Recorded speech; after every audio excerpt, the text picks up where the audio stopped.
गांव में चिल्लाते हुए बोलने लगा, अरे किसी का कोई काम है मैं मुफ्त में कर दूंगा, कोई भी पैसा नहीं लूंगा, कोई भी काम हो मैं सब कुछ कर सकता हूँ।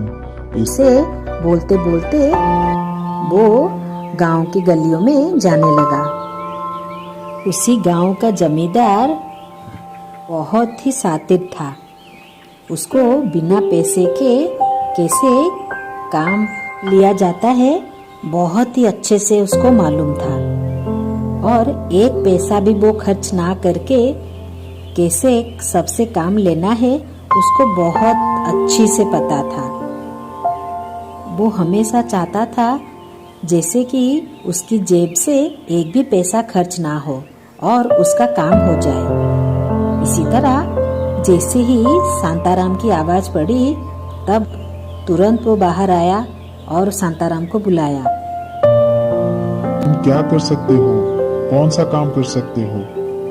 जमींदार मैं सब कुछ कर सकता हूँ मगर कोई भी पैसा नहीं लूंगा, सिर्फ खाना खाऊंगा। अच्छा ठीक है, क्या तुम हल चला सकते हो? नहीं नहीं, मैं हल नहीं चला सकता मगर इसके अलावा और सब कुछ कर सकता हूँ। क्या तुम पेड़ के ऊपर चढ़ के सब फल निकाल सकते हो? नहीं नहीं जमींदार जी, मैं इसके अलावा और सब कुछ कर सकता हूँ। अच्छा ठीक है, अब तुम जाओ, मेरे जमीन में जितने सारे घास है उस सब को काट के लाओ। ठीक है जमींदार, मगर आपका जमीन कहाँ है?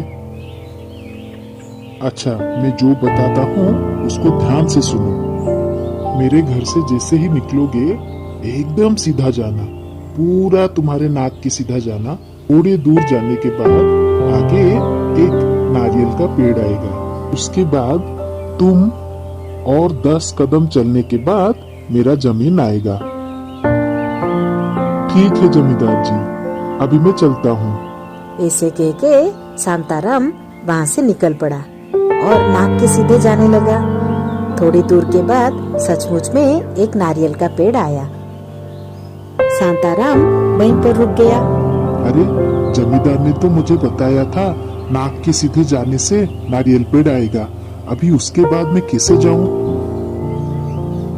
ऐसे में शांताराम ने नारियल के पेड़ के ऊपर चढ़ गया और चढ़ के नीचे उतर गया, क्योंकि जमींदार ने उसको नाक के सीधे बताया था।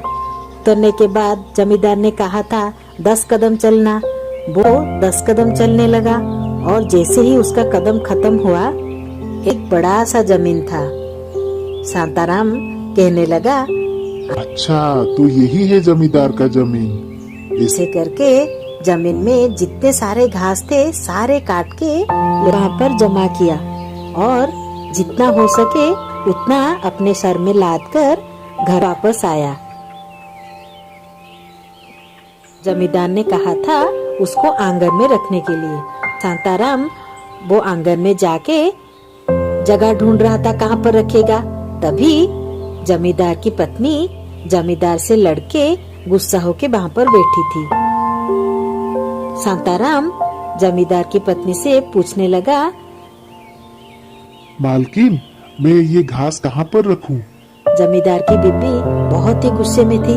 वो गुस्से में बोली, मेरे सर के ऊपर रख। ऐसे बोलने से शांताराम ने सोचा, अरे ये मुझे सर के ऊपर रखने के लिए बोल रही है, मुझे तो जमींदार ने बोला था आंगन में रखने के लिए। ठीक है, मालकिन की जैसी मर्जी। ऐसे बोल के उसके सर के ऊपर सारे घास ला दिए। जमींदार की पत्नी घास चपेट में आकर छटपटाने लगी, अरे मुझे बचाओ बचाओ, अरे कोई मुझे बचाओ, ये मुझे मार देगा, बचाओ बचाओ। शांताराम वहाँ पर खड़ा होके सब कुछ सुनता रहा। अरे मालकिन ने तो अभी मुझे बोली सर में रखने के लिए, अभी फिर से क्यों वो चिल्ला रही है? और उससे मुझे क्या, मुझे तो बोला था रखने के लिए, मैंने रख दिया। ऐसे कह के वहाँ से चला आया। जमींदार के पास जैसे ही पहुँचा, जमींदार ने कहा, आज तुमने सब काम किया? जी जमींदार, मैं सारे घास काट के वहाँ पर रख दिया। कहाँ पर रखा? ना आंगन में। उसी वक्त जमींदार को कुछ आवाजें सुनाई दी। मुझे बचाओ बचाओ बचाओ, कोई मुझे बचाओ, ये मुझे मार देगा, मैं घास के चपट में आ गया हूँ, मुझे बचाओ बचाओ। जमींदार ये सुन, अरे कौन ऐसे चिल्ला रहा है? उसी आवाज को वो सुनते हुए उसके पीछे पीछे गए। जैसे ही देखा, आंगन में जमींदार की पत्नी के ऊपर सारे घास लदे हुए थे। जमींदार ने सारे लोगों को बुलाया और सब आके जमींदार की पत्नी के ऊपर से घास निकाला और जमींदार की पत्नी को वहाँ से बचा लिया। हे भगवान, आज मैंने कैसे बुद्धू को रखा है काम करने के लिए, ये तो मेरी पत्नी को आज मार देता। जमींदार ने मार मार के शांताराम को वहाँ से भगा दिया। आगे की कहानी देखने के लिए हमारे चैनल को लाइक और सब्सक्राइब करें। आगे की कहानी बहुत ही जल्दी आने वाली है।